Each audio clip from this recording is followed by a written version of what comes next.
Okay, it's officially 12:01, so let's get going. Welcome, everyone. Mm, Everyone here has been here before, so I don't need to cover the basics.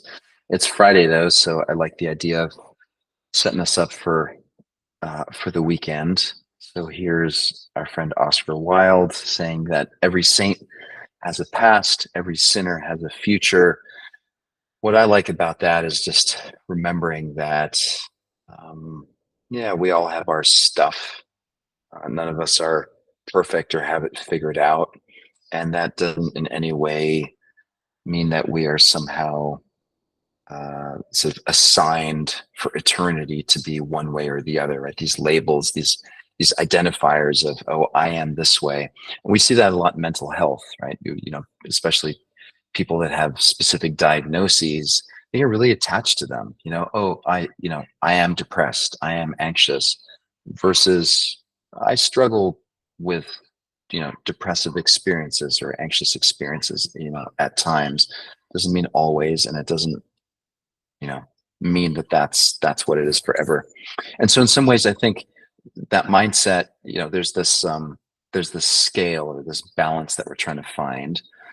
On the one hand, there's protection and safety and creating healthy boundaries.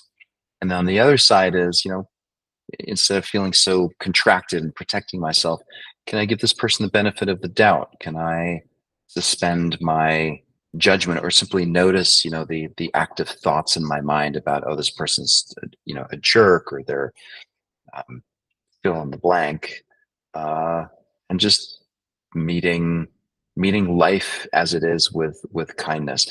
The reality is, I think we need both, and there are different situations in which either are called for, and the way to figure this out ultimately, I think, just has to do with wisdom and cultivating that capacity on our end to say, well, what's the situation call for?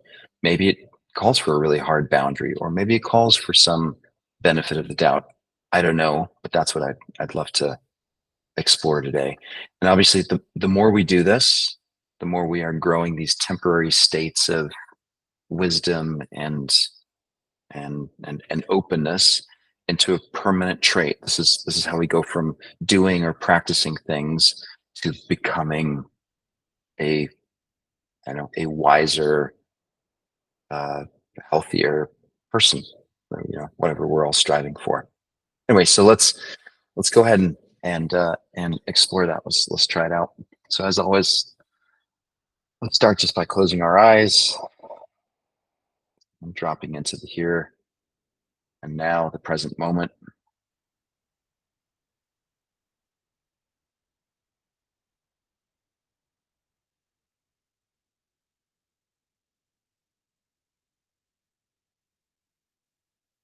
And seeing if you can really feel this inflection point. But the present moment is that space in between the past and the future, and our minds are so quick to spend time in the past or the future, and for some reason it's quite challenging to just be here right now. We're in the present moment.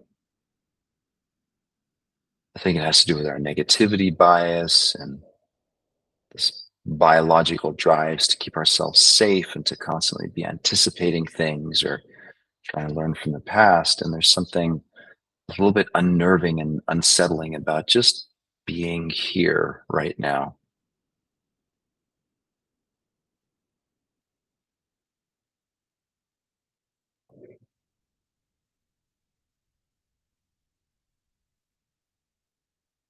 And one way to anchor that presence is breath.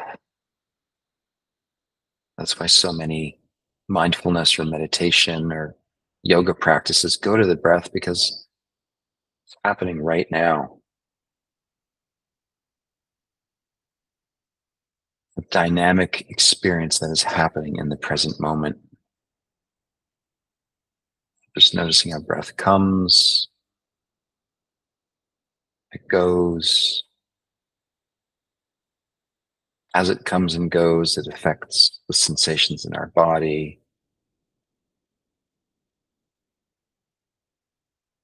meaning the belly, the chest, the neck, throat, leaves an imprint.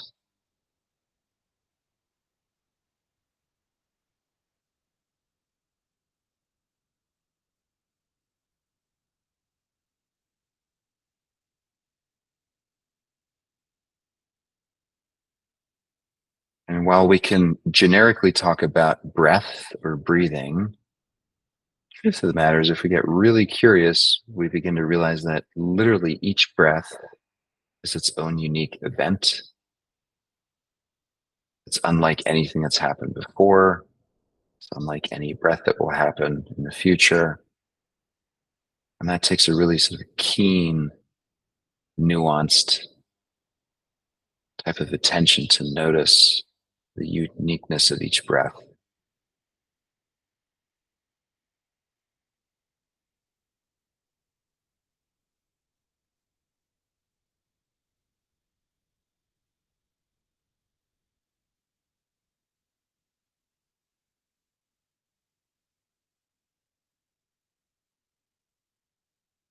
One of my favorite things about climbing mountains is that there were many moments where I'd be on some rock wall anchored into some spot, and I'd usually look around and I'd have this really acute sensation of, Ollie, you're never going to be here again.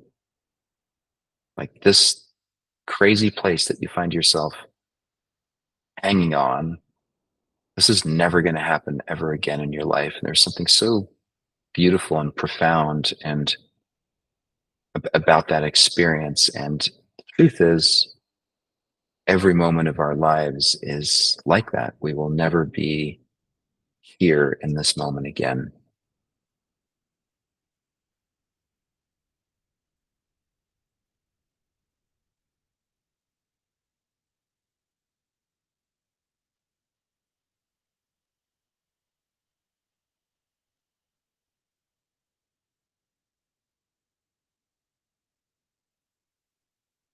And the reason I think that's profound or worth paying attention to, because it means that everything moving forward is potential. So going back to Oscar Wilde's quote, whatever's happened in the past, whatever we maybe feel guilty about, or whatever our mind has judgments about what we should or shouldn't have done, it's done. It's in the past.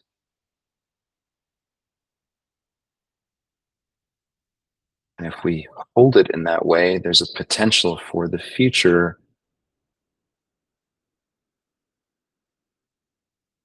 to be different and completely open.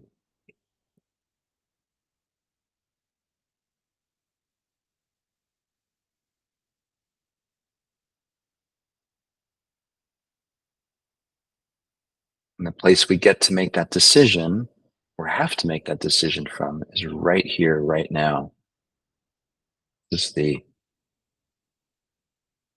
momentary inflection point of life, everything that is us, that has happened, that we want to have happen in the future.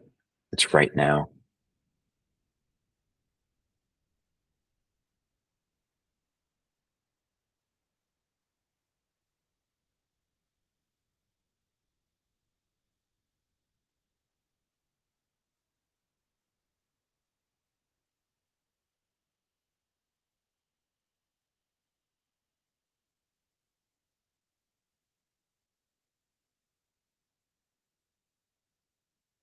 I think we all have this very natural tendency to want to wait until all the conditions are right before things change.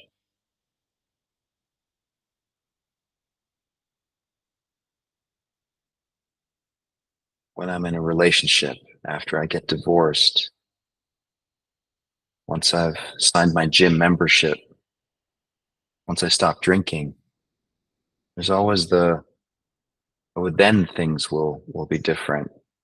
The reality is It's always just now.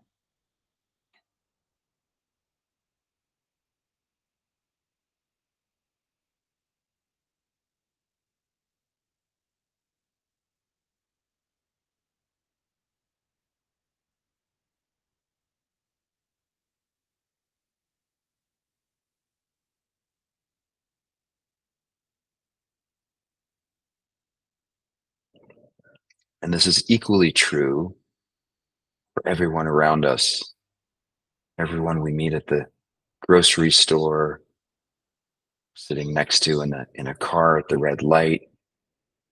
Everyone's grappling with the same issues of past and future. So hopefully it's a doorway into empathy and compassion and realizing this is hard stuff. And we're so prone to falling into the time travel trap.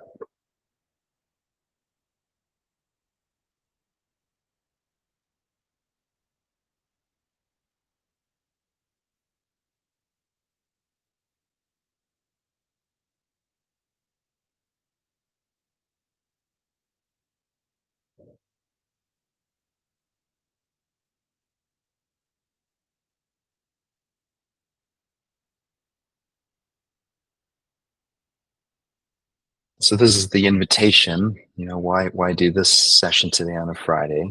The invitation is to see if you can set the intention, maybe for the rest of the weekend, hold this truth front and center.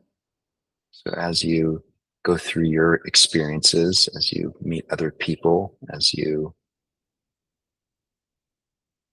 go through the next 48 hours, see if you can remind yourself that all the hopes and dreams or any of the guilt or shame or regrets that we have of the past,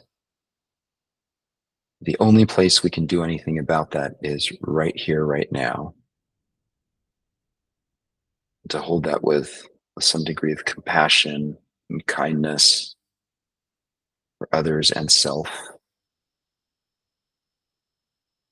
and just do the best that you can in any given moment. And then do it again and again, so on.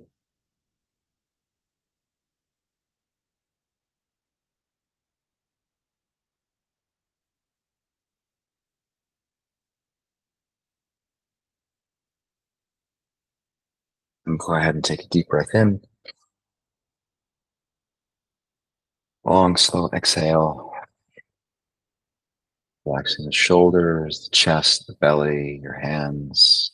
And then hold the exhale for 5, 4, 3, 2, 1. Deep inhale. Go ahead and take a sip at the end. Long exhale. Focusing on relaxing, letting go, and then hold the breath for 5, 4, 3, 2, 1. Let's do one more. Deep inhale. Sip.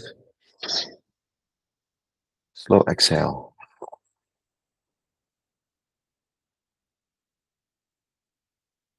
Hold for 5, 4, 3, 2, 1. Go ahead and open your eyes. Going back to the session. I don't know if I have anything more to say about that. Just try it out. Just remember, like, it's always now. Do the best that you can in the now, and see where that goes this weekend. Quick reminder, we work a lot with veterans. This is we, any veterans in the Bay Area, Northern California, all the way up to Lake County and Mendocino and beyond, can get support from CIT clinics at no cost. So if you know of anyone that might need this help, let them know. And I'll stick around for a few more minutes. If anyone wants to connect before the weekend, I'd love to. So take care, everyone. Thanks, Katie. Thank you. Yeah. See you on Monday.